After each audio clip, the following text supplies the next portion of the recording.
Hello, welcome to Varsha's world. कैसे हो आप सब? आई होप आप सब अच्छे होंगे। अभी क्रिसमस आ रहा है तो मैंने सोचा क्यों ना क्रिसमस का डेकोरेशन किया जाए।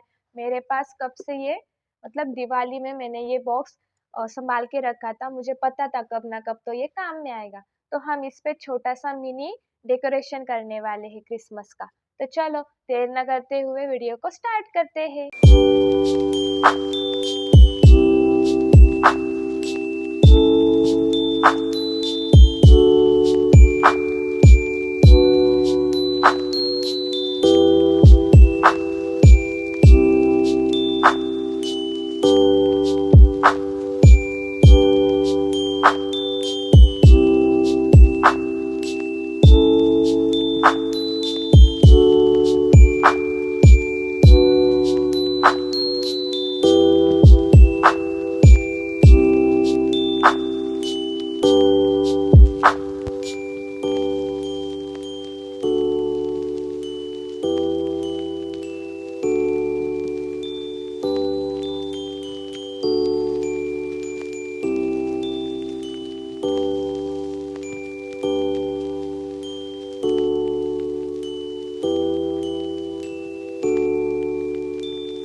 कैसा लगा हमारा mini Christmas decoration? I hope आप सबको अच्छा लगा हो। और हाँ, आपको अगर अच्छा लगा हो तो प्लीज़ लाइक करना, शेयर करना, सब्सक्राइब करना और ऐसे ही प्यार करते रहना।